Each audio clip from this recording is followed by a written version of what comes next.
Hi guys, and welcome back to Divey Does Games here, and we're going to be playing NBA again.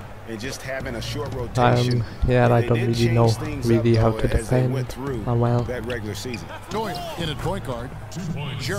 But our team doesn't seem to be great anyway, to be honest. Oh, look at this sick pass.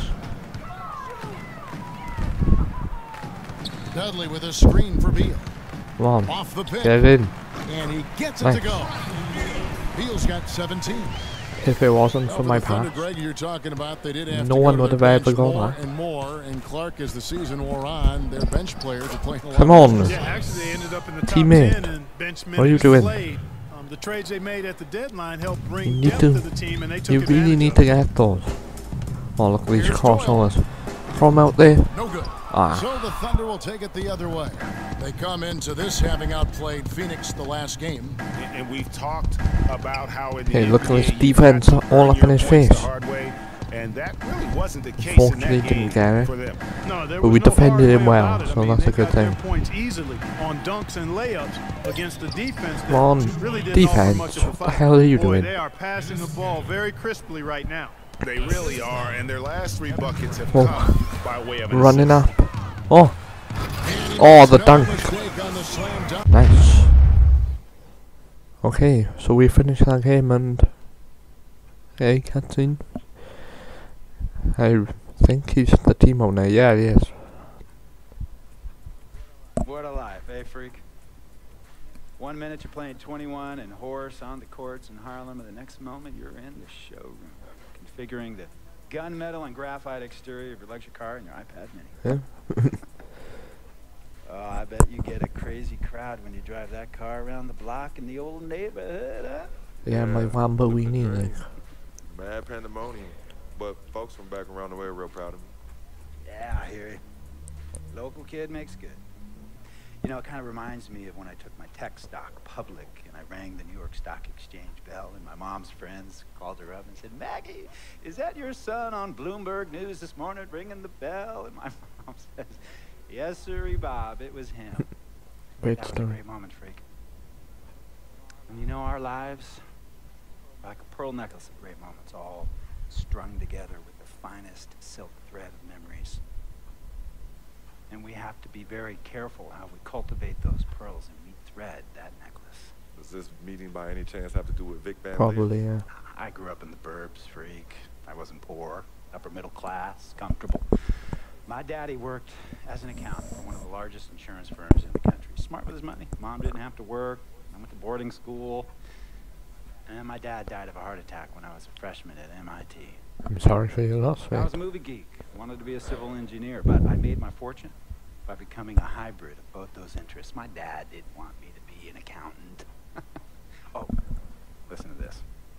My best friend was a guy named Isidore. Sick name.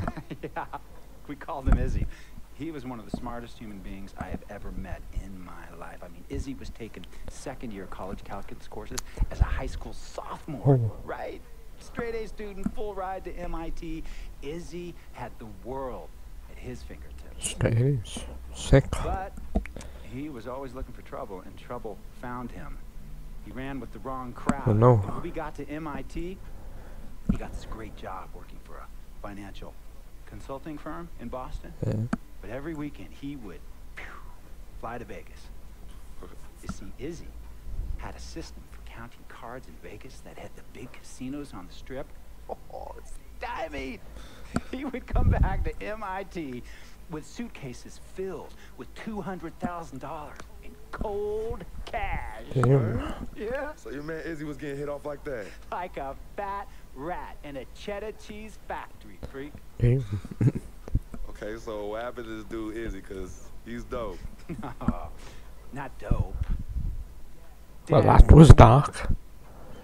After he'd been missing for 3 weeks, the Nevada State Police never found hide nor hair of Isidore. No. Rip is he? And our friendship took a hit when he asked me to hang out with him in Vegas, and I said I wouldn't do it. Because I knew he was on a dark and twisted path in his life. And yes, he was my dude. But no way was I gonna throw my life away trying to show my loyalty to a guy who really and truly didn't understand what loyalty was all about. So this meeting is about Vic. Yep. Correctamente. Okay, well, sir, Vic isn't Izzy. And why's that, freak? Well, for one thing, you and your dead friend Izzy didn't grow up poor. Me and Vic grew up in a neighborhood where we had to look over our shoulder every 2 seconds to make sure nobody was going to walk up on us and rob us. True. Izzy and I did not grow up in the hood. But we, like you, thankfully grew up in a two-parent household. But even that wasn't enough for Izzy. He wasn't satisfied. He was always looking for a 5-alarm fire when he already had the warmth and comfort of a loving family. This is not about class warfare, freak. Oh, no. This is about the consequences of making bad choices. You don't want any and risking warfare it all. between classes. Feel like you have nothing to lose. Vic is like a brother to me, sir. But you shouldn't be Brother Vic's keeper, freak. Would a brother go looking for trouble and put your career and your livelihood Oh, at no, risk he's not by taking my getting into career now, is fights he? at nightclubs and seedy after-hour joints, and then scream to the media, "Yeah, it's all good. I'm an FOF, friendo freak. It's all misunderstanding. Y'all be haters. Don't hate my game." I don't think a brother would do that to someone they really cared about, but a guy who looked at you like a meal ticket would. No. I love the So you don't talking on understand this Vic? because it Really? doesn't look like a I don't sync. understand. No.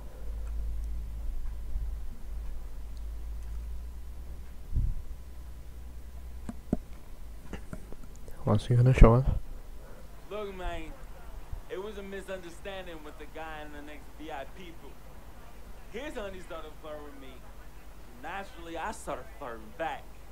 Next thing I know, Captain Cornball's off my grill piece beefing.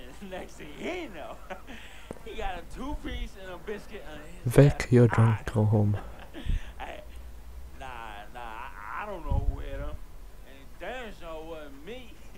Hey, Captain Cornball's mad because I'm an FOF, friend of freak. Hey, but check this out though. We need to train that hottie before we leave the house though.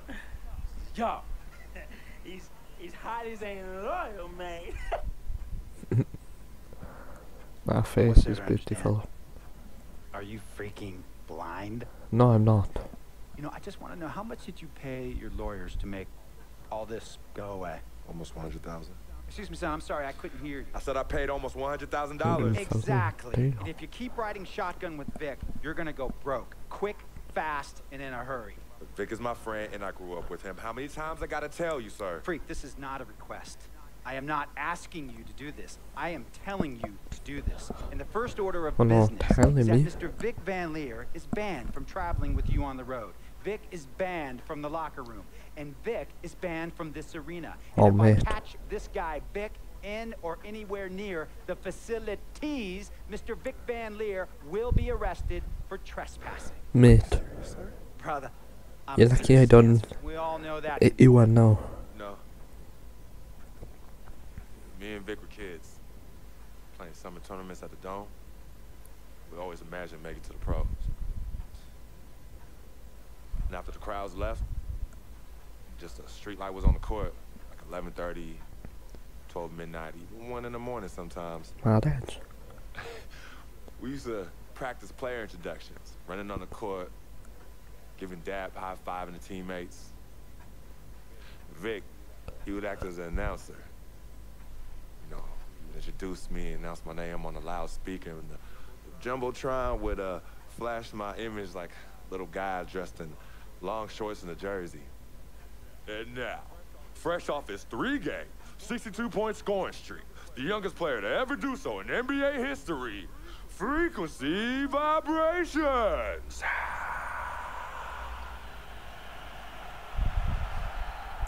Sick. So me and Vic would sit in those empty bleachers at the Dome and dream like nobody's business. And now I'm living a dream. For real. That In so might be many a ways, reference to the name of this. Just saying. Vic was part of that. Please, listen to me. I mean, I know this guy's your dude from way He back. is my dude, yes. Me and Vic go way back like the front seats of a '67 Cadillac. Oh man. That's a top-notch. That's good. Top-notch saying. We go way back. Did you say front seats? Front seats of a 67 Cadillac. We go way back like the front seats of a 67 Cadillac. Well, do you have any crickets? I'm going to be the hit once again at Herbie Allen's Sun Valley Shindig because my fellow billionaires love it when I walk and talk that talk. So that almost sounds... No, let me tell you. Yeah, that does sound a bit racist. Exactly what it sounds like. I respect, admire, and most importantly, love you as a human being and a role model. But I pay you a lot. And I mean I pay you a lot of money to play for my team. And I am in this game to win it. And you can't win it with an albatross around your neck like Vic. So Vic is done. History.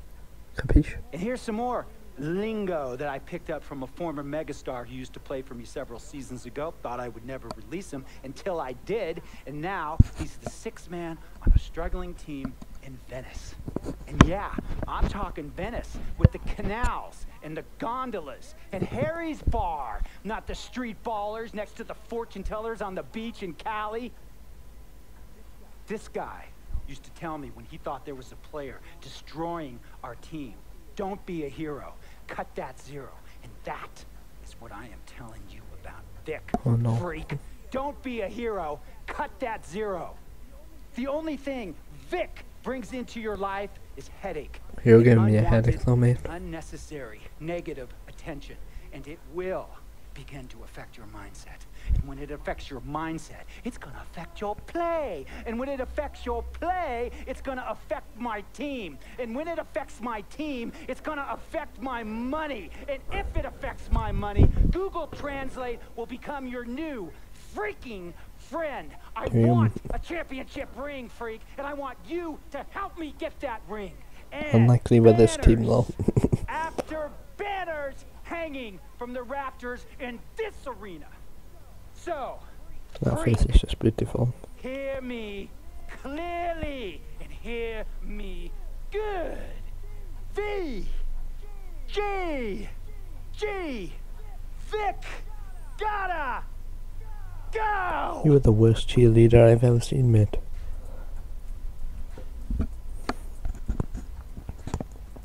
Handle business.